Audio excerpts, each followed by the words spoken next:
So hello, what's up mga ka-J-Vlog? Welcome ulit sa panibagong video. And for today's video, i-game test natin ngayon itong isang napakasulit na smartphone ng Poco C71.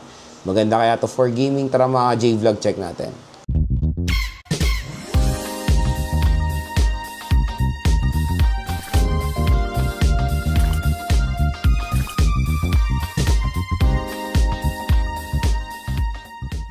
So, 5 games ang ating iti-test like Honor of Kings, COD, Genshin, Mobile Legends, at Wuthering Waves. So, first na iti-test natin is Mobile Legends.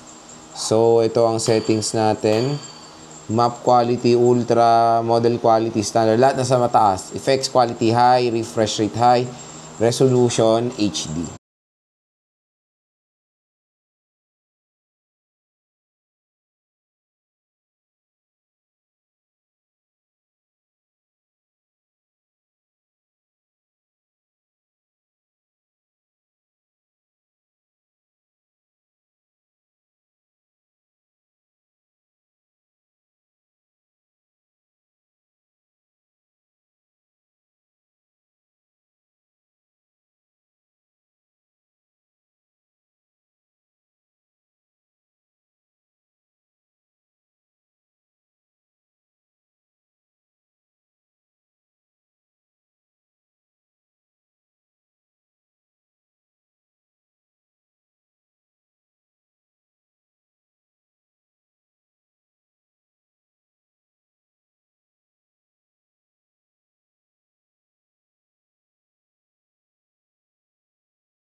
So pagdating sa Mobile Legends, napakaganda ng performance dyan. May Poco C71. So yun, nakakatuwa. First price tag na 4,000 pesos. Kayang-kaya niyang i-handle sa mataas sa settings sa Mobile Legends. Wala naman tayo napansin so far na mga sobrang lalang frame drops habang naglalaro ng ML dito sa smartphone na to. Kayang-kaya niya naman. Kaya kung naghahanap kayo ng isang napakamurang smartphone na hindi naman sasakit ang ulo nyo sa ML, maganda i-consider itong Poco C71 para sa inyo. Okay na okay po siya pang ML. This is Honor of Kings. So ito graphics natin, FPS high, resolution ultra.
Pagdating sa Honor of Kings, yun, surprisingly kayang-kaya niyang i-handle din sa mataas sa settings.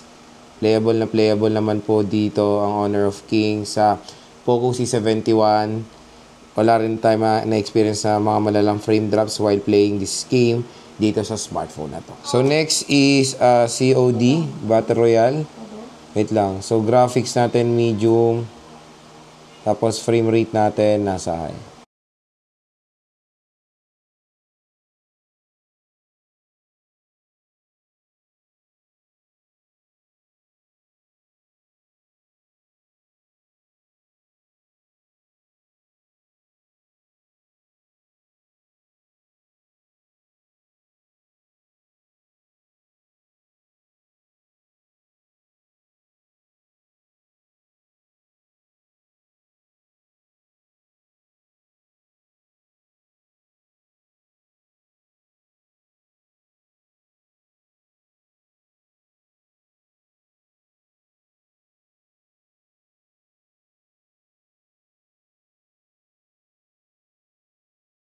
So pagdating sa COD Battle Royale, ayan, meron tayong mga few frame drops while playing this game. Pero pinakamataas na graphics na available is medium.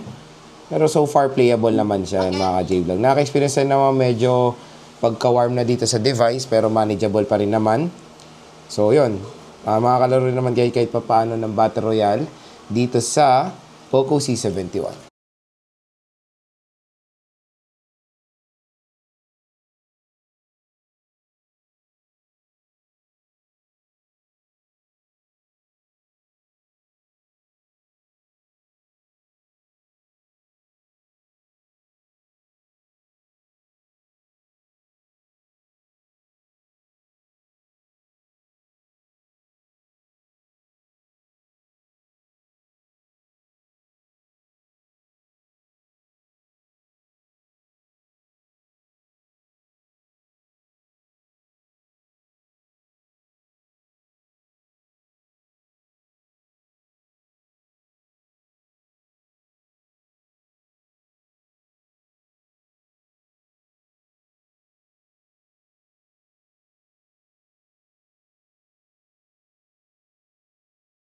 So pagdating sa COD multiplayer, ayan, all goods din. Maglaro dito sa Poco C71. Pero yun nga, medium settings ang pinakamataas lang na graphics. Pero so far so good. Pero mga slight frame drops, pero playable naman siya pag naka-experience tayo ng mga slight frame drops pag may kalaban tayo. Yan, no? Pero so far, playable naman po ang COD multiplayer dito sa Poco C71. So next is Genshin Impact. So set natin yung settings sa pinakamataas. Let's try kung kaya. So graphics highest. Ayan. 60 FPS. Off natin yung motion blur. Okay. So ayan. Even though nakaset siya sa 60 FPS, hindi natin ma-feel of course yung pagka 60 FPS niya. Pero in fairness, nakakagalaw tayo sa mataas sa settings. Usually kasi pag ganitong presyo, para tayong yung tumatalon na bala. Dito kahit papaano, nakakalaro tayo. In fairness, Genshin to. Hindi siya smooth, given, pero yung the way paano niya i-handle sa kanyang presyo is nakakagulat. Diba? Ayan, So, hindi siya smooth, pero playable siya. Ayan, Nakakalaro naman tayo. Kung hindi ka maarte sa graphics, pwede mo naman iset sa pinakamababa. Sagad natin sa lowest. Ayan, tapos 30 FPS. So, nung sinet natin siya sa lowest, mas umokay yung rotation niya, mas bumilis. Mas naging parang nakahinga ng konti yung yung cellphone. Ayan, mas nakakalaro tayo na mabuti pag sinet natin sa lowest settings. Ayan, may mga frame drops, nandun pa rin. Pero playable siya. Ayan. So, nakakagulat. Genshin Impact. Kayang-kaya rin ng Poco C71. Mas okay siyang maglaro. Mas okay maglaro pag naka-lowest settings tayo. Next is WUWA. Set natin yung settings niya. So, yung settings niya is resolution high tayo, 30 FPS. Ayan. Graphics, naka-custom siya. So, let's try.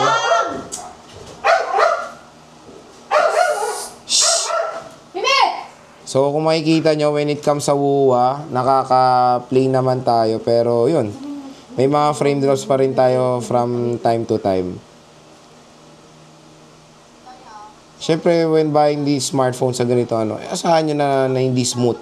Lalo na sa ganito mga kabigat na game. Pero nakakagulat na nakakalaro naman tayo kahit papaano kahit may mga few frame drops tayo. Ayan. Ayan, Biruin mga 4,000 pesos nakakalaro ka ng WUWA. Kahit na hindi maganda yung graphics, okay na yan para sa akin.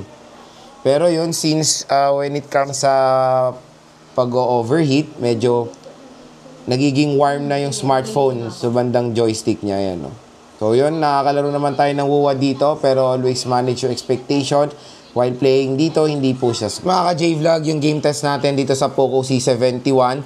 So, grabe, nakakagulat yung performance nito for its price tag na 3 to 4,000 pesos dahil na-handle niya naman pretty much yung mga modern games today. At yun nga, nagulat din ako na nakaya niya naman kahit papano ang Genshin Impact at Wuthering of Waves. Pero hindi po siya smooth pagdating sa Genshin at WUA. Pero consider mo sa ganitong presyo na 3 to 4,000 pesos, usually pag mga ibang chipset ang nakalagay dito, parang alam mo yung hindi ka talaga makagalaw, sobrang tumatalon yung game or sobra yung frame drop, ang lalala. Pero pag naglaro tayo dito sa Poco C71, iba usapan. Yes, nagpe-frame drop siya from time to time, pero nakakalaro naman tayo. At pag sinet natin sa lowest settings, mas nagiging light yung load nung game. Pero pagdating sa ML, super ganda ng performance niya in even Honor of Kings. Kaya kung i-rate ko ang performance niya sa kanyang presyo for a budget smartphone, 1 ang lowest and ang highest ang score ko dito nasa 9.5. Mataas siya kasi yun nga, sa kanyang presyo na handle niya naman kahit papano ang Genshin at WUA. Again, for its price tag po yung kanyang rating. And yun, napakamura, 3 to 4,000 pesos. Meron na kayong smartphone na pwede rin naman gamitin for gaming, for budget gaming segment. Hindi siya mabagal, hindi delay yung hindi delay mag-open ng apps and all, and snappy naman yung smartphone. At yun, 4 GB of RAM, nakakagulat, okay pa rin naman siya kahit papano pag naglalaro tayo. Kaya kung interested kayo dito sa Poco C71, yung link niya nandito sa baba. Sa view products, i-click nyo na lang yan kung interested kayo dito. I-add to cart nyo na to dahil napakaganda na itong smartphone na to. Super sulit at sobrang mura lang.